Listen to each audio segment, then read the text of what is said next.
Mon ado a du mal à s'intégrer dans un groupe. Avoir une conversation avec des jeunes de son âge, c'est compliqué. Pour lui, s'intégrer dans un groupe est difficile, même pour ses activités favorites. Il se sent décalé par rapport à ses camarades. Il a l'impression qu'il faut toujours faire des efforts quand il est avec les autres. Il est anxieux quand il doit parler à des personnes qu'il connaît moins. Dans ce cas, c'est peut-être la pragmatique du langage qui est altérée. La pragmatique du langage, qu'est-ce que c'est ? Pragma, en grec, ça veut dire agir. La pragmatique, c'est la compétence à utiliser un langage adapté à la situation quand on communique avec quelqu'un. Être pragmatique, c'est prendre en compte les informations qui concernent la situation, des informations sur la personne avec qui on parle, comme son âge ou le genre de la personne, son rôle, professeur, camarade de classe, conducteur du bus, et si on la connaît ou non. L'endroit où se passe la conversation, en cours, sur un terrain de sport, si elle se fait en groupe ou en tête-à-tête. Mais être pragmatique, c'est aussi prendre en compte les informations qui concernent le contexte de communication. Les informations verbales, ce qui est dit, l'intonation utilisée, premier degré ou bien ironie, le niveau de vocabulaire utilisé. Également, les informations non verbales, le ton de la voix, la posture de l'interlocuteur, ses mimiques. Communiquer, c'est avoir une intention et établir une relation avec quelqu'un. Avoir une bonne pragmatique permet de comprendre ce que l'autre ressent ou attend de l'échange. Rigoler, séduire, exiger, dire comment on se sent. Une bonne pragmatique permet de s'adapter à l'autre et à la situation.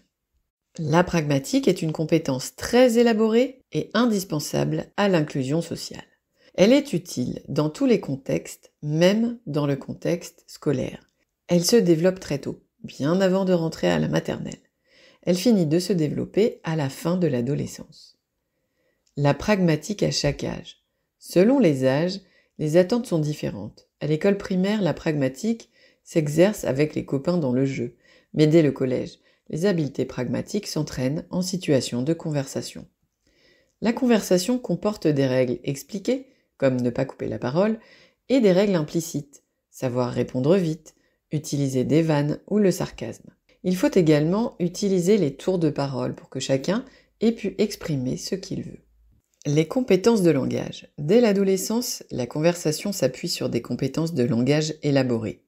Le jeune adapte son niveau de vocabulaire à son interlocuteur. Il doit pouvoir comprendre les implicites et les sous-entendus. Il peut également organiser ses idées pour raconter une histoire et se faire comprendre. Si un adolescent a un trouble du langage oral, le vocabulaire et la structure des phrases peuvent également être réduites. On peut aussi avoir un déficit de compréhension avec les différents sens d'un même mot, la polysémie. Ces difficultés peuvent aussi entraîner un trouble de la pragmatique. La conversation s'appuie aussi sur des compétences intellectuelles plus générales, en particulier l'attention, la vitesse de traitement de l'information, la mémorisation. Si un ado a un trouble déficitaire de l'attention, il peut aussi présenter un trouble de la pragmatique. Il ne peut pas gérer la conversation et toutes les subtilités, car il ne peut pas être à la fois attentif, gérer l'information, mémoriser les informations entendues et vues pendant l'échange verbal. La cognition sociale. La cognition sociale correspond à la compréhension des règles sociales ou des rôles sociaux. Parfois, ces rôles sont implicites. Des règles non écrites, par exemple, concernant les vêtements, l'endroit où l'on s'assoit dans la classe. À la capacité de ne pas prendre des indices importants au moment de la conversation. Par exemple, la distance entre les interlocuteurs, la posture. La cognition sociale, c'est aussi la compréhension des émotions et des intentions de l'autre, ce qu'on appelle la théorie de l'esprit. La conversation s'appuie sur ces compétences de cognition sociale. Si l'ado présente un trouble du spectre de l'autisme, il aura sans doute aussi un trouble de la pragmatique, même si son niveau de langage est très bon. Est-ce que je dois m'inquiéter ? La pragmatique se développe sur un temps très long. Il peut donc y avoir un léger décalage dû, par exemple, à la maturité affective. Si l'ado de 12 ans préfère jouer au foot ou avec des cartes Pokémon plutôt que de rentrer dans des jeux sociaux de la conversation, ce n'est pas pathologique. Pourtant, il ne faut pas minimiser les difficultés car si elles durent, les conséquences peuvent être dangereuses pour l'équilibre de la personne. Un trouble de la pragmatique du langage peut entraîner un isolement du jeune, une fragilisation face au groupe, un risque d'être harcelé, une phobie scolaire. L'ado peut présenter une candeur sociale. Cette naïveté peut en faire la cible d'escroqueries ou d'abus qu'il est difficile pour eux de détecter et de dénoncer. Quand consulter?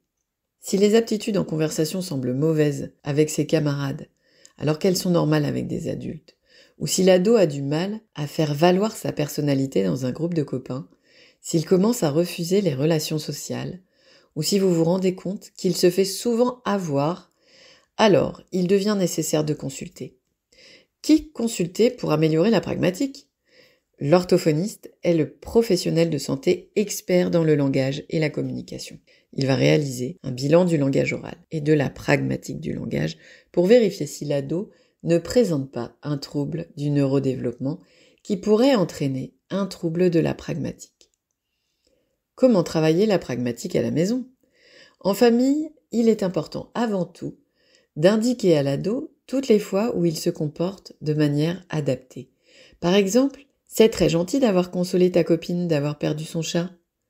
Cela vous permettra, sans juger ni faire la morale, de pouvoir lui faire repérer les comportements de communication adaptés et ceux qui ne sont pas adaptés chez lui et chez les autres. L'orthophoniste pourra reprendre ensuite au cabinet un entraînement sur différents points, ce qui peut être dit et ce qui ne doit pas être dit. La manière d'entrer en relation avec quelqu'un, la manière de finir une conversation. La posture en communication. À quelle distance on se met face aux gens avec qui on parle? Comment on se tourne vers eux? Comment on peut les regarder? Identifier les émotions et savoir y répondre. Savoir dire un mot de consolation plutôt que de se taire ou de paraître indifférent ou de rire de façon inadaptée à une mauvaise nouvelle. Y compris sur des pièges comme pleurer de joie ou de rire. Rire alors qu'on n'en a pas envie. Le rire jaune. La pragmatique dans le quotidien. Entraîner la conversation est une bonne habitude. Il est intéressant de multiplier les situations de conversation dans des contextes variés et sur des sujets qui intéressent l'ado. Du comportement d'un personnage dans un film ou une série au résultat de la Ligue des Champions. L'adulte peut expliquer ce qu'il fait et pourquoi il le fait. Donner le bon modèle permet à l'ado de comprendre les codes pour mieux les appliquer. Ensuite, on peut échanger sur les personnes que l'on a rencontrées, comment s'est passée la journée, chacun à tour de rôle. Ce dernier sujet est toujours le plus compliqué, car il peut générer des tensions ou être faiblement motivant. On peut aider l'ado si on choisit de raconter seulement ce qui était nouveau par rapport à d'habitude ou ce qui nous a touchés. En quoi cela a été votre moment favori ou le pire moment de la journée. Si le jeune est isolé, il n'est pas utile de l'obliger à sortir avec des copains ou à rester dans un groupe. Par contre, il est intéressant de lui proposer des moments privilégiés avec un ou deux copains ou copines, dans un environnement connu, sur des activités appréciées de l'ado. Piscine, cinéma, jeux vidéo, suivi d'un temps de goûter où la conversation entre les jeunes pourra se faire naturellement et avec plaisir. En favorisant ces rencontres, l'ado pourra prendre l'habitude de la communication avec ses pairs dans de nombreux contextes sans anxiété. Dans le cas de difficultés en pragmatique, l'essentiel à la maison est de soutenir le plaisir de l'interaction sociale en conversation. En lui montrant le plaisir que vous avez à échanger avec lui sur ce qu'il aime et le motive, et combien ces échanges peuvent être porteurs de moments positifs. Au cabinet, l'orthophoniste entraîne chez l'ado plus spécifiquement la compréhension des implicites dans le langage, les éléments de cognition sociale, les fonctions du langage que l'ado utilise peu. Par exemple, savoir ce qui est important de dire et ce qui ne l'est pas, savoir refuser, organiser et donner son opinion, savoir transmettre ses émotions. Avoir un trouble de la pragmatique rend les relations plus difficiles dans le quotidien et peut apporter de vraies difficultés à s'intégrer en société. Mais on peut le travailler. Il est important de prévenir l'entourage qui peut voir ce type de difficulté comme un comportement provocateur ou un manque d'éducation.